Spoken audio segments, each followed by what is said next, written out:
Let's talk. Giles Brown.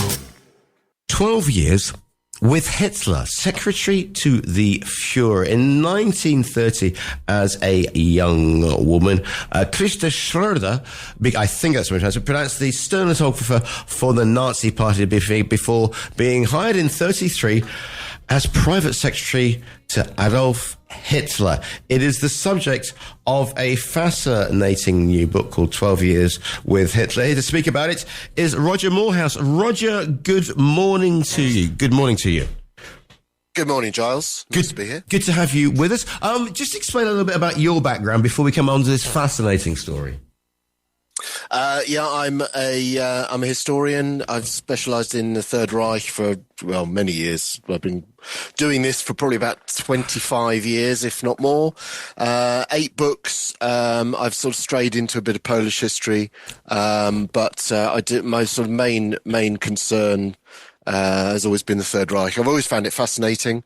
It's just that, I suppose to a large extent how everything went so spectacularly wrong in what was, one of the sort of powerhouses of European civilization. That's one of the sort of primary aspects that interests me, and the mechanics of it. I mean, the sheer mechanics of how the Third Reich functioned is really interesting, and very often not what we think. Yeah, I mean, one of the things is that we spend because as the listeners will be groaning into their wirelesses is because I'm that worst sort of creature, an armchair historian. I think the Reich is fascinating, but not as a prurient sort of thing, as a if you like, as a case study, as a warning. And it's interesting that we study this thing, and actually we've been studying it for longer than the 1,000-year Reich actually existed. Yeah, exactly. I mean, the sort of the historical resonance of it is still astonishing. And it is the main point of reference, I think, for a lot of certainly European current commentary on whatever it is. A lot of our points of reference still go back to the Third Reich, go back to that 12-year period. So its sort of cultural and political resonance is still absolutely huge, and is showing no signs of abating. What I find interesting, though, as well in the book that you've been working on is the fact that everybody knows the heavy hitters, if you like. You've got Bormann, you've got Goebbels, of course, who's being brought in. You've got Hitler, obviously, Himmler, Heydrich, etc. But this one deals with, if you like, because one of the things that makes the Reich so terrifying is the ordinary people who work and just seem to get on with it without any sort of questioning why, and that's a disturbing thing. And is this perhaps the case of being Hitler's private secretary? Yeah, I think there's a degree of that. I mean, she is, it sounds horrible to say it, but she is very ordinary, Christa Schröder. Quite an ordinary sort of lower middle class background. She actually replies to a small ad in 1930 and ends up as a typist in the SA headquarters, the Sturmabteilung headquarters, which of course, as you will know, Giles, is the brown shirts, Hitler's brown shirts. And she then, by chance, ends up as she's called in. Hitler wants to do a late night dictation. He did a lot of stuff late night. That was very much his modus operandi. And she was brought in because his regular typist was unavailable. She was, they sort of cast around her any of the typists available, and she got the gig. And then after that, she was with him essentially. She was one of a number of typists or secretaries, but she was with him essentially for the next 12 years between 33 and 45. There is, one of the most famous, I suppose, is Traudl Junge, who also wrote a memoir. She lived a bit longer than Schröder, so in a sense, and she came to prominence. It's basically, if you watch the film Downfall, that's kind of written almost from Traudl Junge's perspective, and they used her memoir quite extensively in preparing that film. But Christa Schröder was a little bit older. She was, she actually was with Hitler for longer than Traudl Junge was. And her original, she wrote, so they're effectively 2 memoirs. It's quite a curious story with the book. So just to clarify, I wrote the introduction to this. Yeah. The words are hers or this French army officer called Albert Soller. And there was a sort of controversy around the book because when the book originally came out particularly in German and in French after the war. She kind of cried foul at Sulla, and she said, well, some of this stuff is not stuff that I said to you. And he'd been interviewing other people, and he'd sort of compiled together this thing.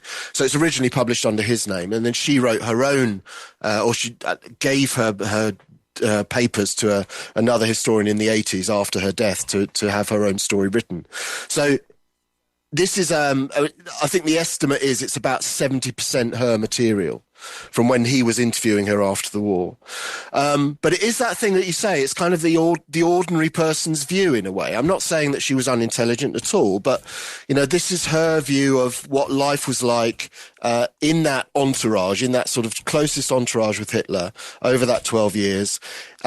It's, her take on some of the sort of those personalities, like you mentioned, the Ribbentrops and the Hesses and Martin Bormann and so on. It's her sort of pen portraits of those people, which is fascinating, actually. Yeah. To actually have someone that was there and saw them close up, and not necessarily kind of starstruck, but perhaps initially a little bit admiring of them, that here was this sort of grand politician, but then, after a few years or even a few months, that would wear off and you'd get the reality. And she's very brutal about them. Like she talked about Eva Braun, for example. She talked about referred to her as a dull little courtesan, which is like, mean, she was not above the catty comment. Yeah, but you see, Hitler's got here's a spoiler alert. Hitler's got a really interesting relationship with women after his first girlfriend is found dead on the floor with a gunshot wound, and we're never really sure who, what, where. It's suicidal. But from there, his relationship with women, Goebbels' wife, for example, is fascinating. And also, it's that whole Nazi thing of womanhood. So you're doing the secretary job. Ava's got to be there, but you kind of think he's got more time for his German Shepherd than he has for her. And also it must have been, presumably, there must be a rota of prosecutors, because Hitler's speeches were these monologues in private. People used to dread going to them in not so much Wolf's Lair because it's mosquito covered in damp. But if you're in the middle of a Polish forest, for goodness sake, if you're up on Eagle's Lair, the wonderful sitting with the mountains all around you, and he decides at like 5 in the afternoon to go into one of his monologues, you're going to be there until next Thursday. Yes, it's very true. And it's something a lot of those in the entourage would kind of, increasingly sort of roll their eyes at, was Hitler's monologues. And he didn't like to be interrupted. He hated to be contradicted. I mean, there's a moment where Christa Schroeder, where she falls out with him. I think it's in 1944, and it's because she publicly contradicted him. So he'd said something in one of these sort of round, they're all sitting around a table sort of having lunch, and he would give forth about whatever it was. And it wasn't always high politics, it could be one of his favourite subjects, for example, is stuff like dog breeding. I mean, he's got to give forth with this stuff. And there was a moment that she talks about in the book where she contradicts him, and he just cuts her dead. And then subsequently, she was sort of not invited, spectacular, very obviously not invited to, the next lunch or the lunch after that. He's just, sends her to Coventry. So he really could not tolerate being contradicted, especially, I think, by a woman. So you're right. On the one hand, Nazi Germany is peculiar in that sense because it has a very particular view of what a woman should be, right? They had this line that they used to give, or this slogan, Kirche, Küche, Kirche, Küche, what's the last one? I've forgotten it now. Wasn't Kinder. Kinder, yeah. So children, church, and kitchen. Yeah. Right.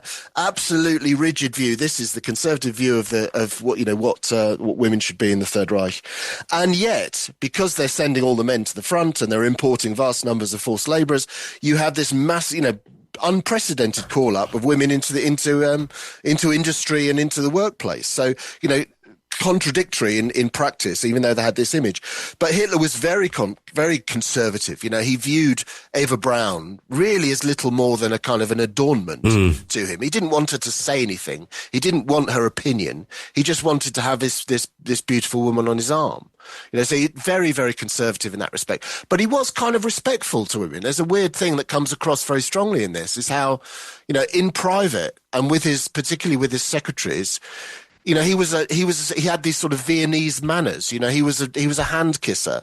He was very polite to them. He used to I mean, it's quite telling. He used to call his group of secretaries, he used to call them my children. Ooh. To their faces, you know, come my children. You know, Yeah. Which is, I mean, you can read a lot into that. Yeah. But she always says he's absolutely correct. He's absolutely, you know, very polite. He kisses hands. He talks, he refers to them as, you know, Fräulein Schröder, for example, Miss Schröder. You know, very, very, very correct and polite. So it's a very peculiar and particular view that she has, you know, from the inside of that entourage. You mentioned that there's more women. There are more women in positions because the men are fighting, you know, some hellhole on sort of East Prussia, Königsberg, etc. But this then brings the question, because they're working in factories. You mentioned slave labour coming in. You know where this is going, Roger. And so therefore, there's a mass. When this finishes, and you know we know how it finishes, there's a mass sort of not amnesia, but there's a mass abdication of responsibility, because it was always you know, we were only obeying orders. I mean, how Speer gets away with it, I have no idea, but. If you are a woman working in the factories or working in a position of factories and you are checking the trams coming in, you know that people are being transported for slave labour. You know the conditions they are working in, and that's before we get to the you know, to the Holocaust and like 43, 44. Is there any in her writing? Presumably, there is no talk about Wannsee Conference and what will then happen with the quote unquote. You know, we need to do something about the Jews, quote unquote. Yeah, no, there isn't. It's one of those sort of big gaps in this, and I think this is one of those things. A lot of people have been very critical of Christa Schröder for that, you know, saying it's sort of self-exculpatory in a way. You know, she's trying to whitewash her own history. She's trying to say that she was a victim. She wasn't necessarily complicit in any of that stuff. I'm slightly more nuanced. I mean, we can't know exactly what she knew, but I think you're right. You know, there's a number of elements here that we have to consider, right? The first one is, I think, the degree of knowledge generally. And now you're right to say that ordinary people, you know, there's a sort of a rumour mill. There's, you know, if you have your eyes open, you know, there's a rumour mill, and it would have been possible. And this is what Traudl Junge says in one of her videoed interviews. She says, you know, we should have known. That's the phrase she uses. We should have known. If we'd had our eyes open, if we'd asked the right questions, if we'd been sort of critical enough or critically minded enough, we should have known. But the point is that she didn't. You know, but even those, you know, there's various other elements here. There's a wonderful memoir by a member of the Berlin Resistance, right? It's called Der Schattenmann, the Shadow Man. And she says at the end of that, in that particular memoir, she says, she was hiding Jews, you know, in Berlin during the war. But she says at the end, you know, we were realistic about what was going on. We were even pessimistic. And then she says, but Auschwitz, like it was so beyond what was even remotely, you know, comprehensible to them. And so I think we have to, you know, we know what happened with absolute 2020 hindsight. They didn't. And I think, you know, when you come to look at Christa Schröder, there are two factors just want to mention. First one is access to information. You know, now I think we tend to project back a bit. We've got, you know, a million sources of information, too much information these days. There's too many sources. That back then you go back, you know, there was the official route of information and that was kind of it. Yeah. Right. There was still the rumour mill, as I said, but again, you had to have a decent source and you had to have the understanding to take it on board, which is another question. But then in her case as well, I use the analogy of, you know, we assume that because she's Hitler's secretary, she must be seeing documents saying, you know, headed, what we're going to do about the Jews. Yeah. That didn't happen, right? It just didn't happen. Hitler says at the beginning of the war, you know, he puts an order out where he says all sensitive discussions of sensitive subjects are going to be done, but done verbally. You know, we're not going to commit them to paper. So yes, okay, she's part of that bureaucratic machine. But I think the analogy I always give here is the eye of the storm is not the best place to view the storm. Yeah. So actually, she's doing, very work-a-day kind of writing out speeches and so on. But she, as she says, she never saw evidence of the Holocaust. And if you are in Germany at this time, I'm not in no way am I apologizing for it, but this is happening in East Prussia. This is Poland area, or it's happening in Silesia, Frank's area, Hans Frank's area, which is now Ukraine. The general government. The general government. So, it's so unless you're in Poland, and if you are you are going through a living hell, you're not aware of this. If I'm in Hamburg or Berlin, I'm getting the living what's it bombed out of me by day and by night by the 8th US Air Force and the RAF at night.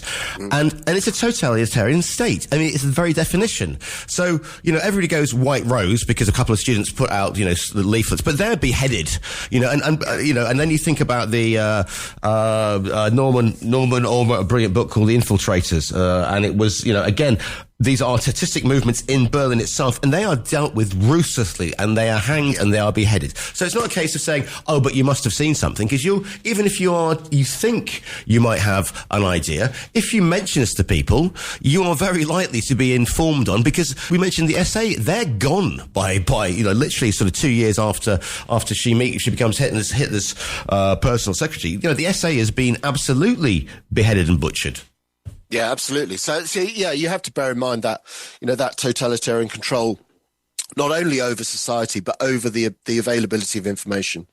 So, we have to bear all of that in mind. And I'm not necessarily defending Schroeder's view here, because I do find it slightly surprising that she doesn't say something about, the concentration camps, for example, because the concentration camps were publicized in Germany in a weird way. I mean, these concentration camps make a distinction here between the concentration camps like Dachau, like outside Munich, like Sachsenhausen outside Berlin.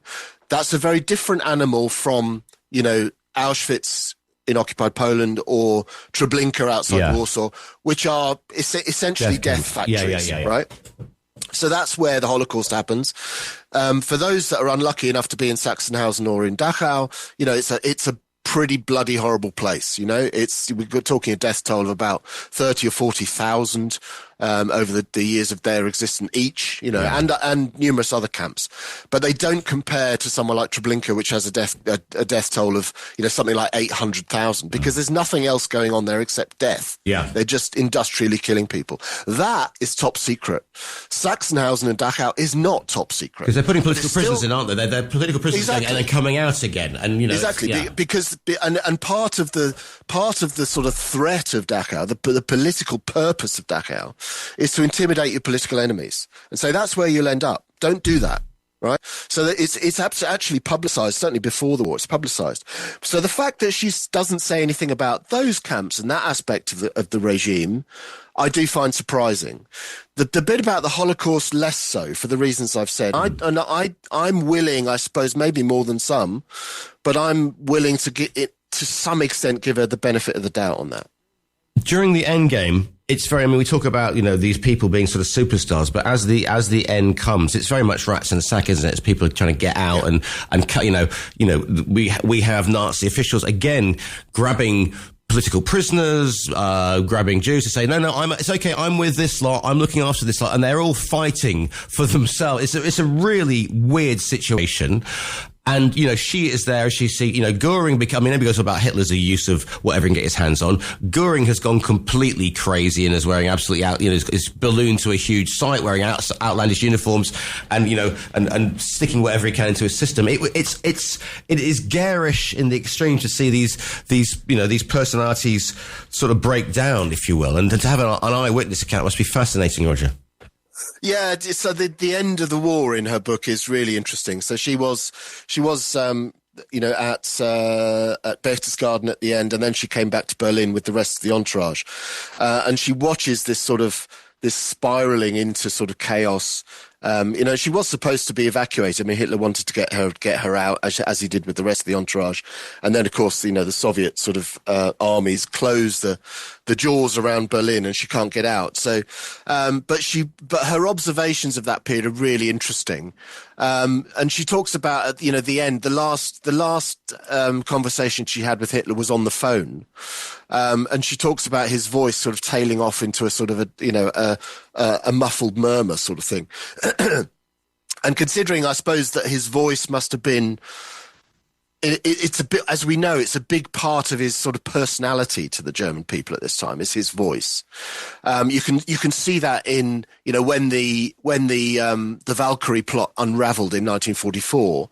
One of the key moments is when he speaks to an SS officer on the phone, and he says, you can hear my voice, I'm who I am, I'm alive, and that moment is electric, and that's almost the moment when the plot all falls down, because they know they haven't killed him. So his voice is such a central thing to his identity and to his power. And yet she says at the end, his voice was reduced to this sort of muffled murmuring. So it's a really sort of symbolic moment at the end.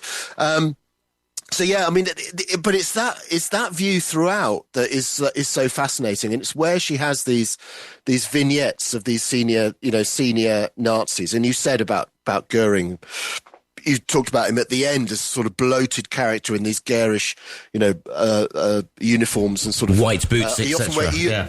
He often used to wear rouge, for example, as well, and had these, highly polished red boots, and I mean, just really, and was on, was basically off his face on morphine for much of this period, as we well know. So her descriptions of people like that from close up is what makes the book fascinating, and that's what I think gives it its historical value, because it's a sort of it's a close up almost worm's eye view of that sort of the inside workings of the Third Reich and the characters involved. How did she end up? I mean, she was taken by the Soviets. I mean, you got to think. I mean, without doing a spoiler alert, I mean, did she serve? Was she imprisoned, or was she sort of again? Is it that where you were just working? You were just a secretary sort of thing. She got west, so she's one of those that got west. I mean, a few of them managed to get out in the chaos. And she got west. She was arraigned for trial and was tried as an accomplice and as a sort of accessory to all of this, and was actually acquitted. So she, by 48, she's clear of all of that and is getting on with her life. And this is when Albert Suller, this French officer, comes back to her and says, "Oh, but tell me all about what you did for those 12 years." And that's where in a sense her history sort of catches up with her. So yeah, she got away pretty scot-free. It wouldn't have been anywhere near so easy if she'd gone the other way and been taken by the Soviets. Indeed. Yeah. I'm going to commit the cardinal sin here, because as you can tell, Roger, I quite like talking about this stuff, but unfortunately we're about to crash the national and international news. The book is called 12 Years with Hitler, Secretary of the Führer. You can order it via our own virtual bookstore. You'll see this fascinating picture of Hitler and the Fraulein herself. If people want to follow you, Roger, where's the best place to find you on social media or the website? Probably Twitter, I would say. So at Roger_Moorhouse. And I'm there with all of my own work and lots of inane comment on contemporary politics as well. Well, I urge, in which case, for our listeners to go forth and follow Roger Moorhouse. Roger, we're going to run out of time, but it's been an absolute pleasure to speak to you this morning. Thanks, Giles.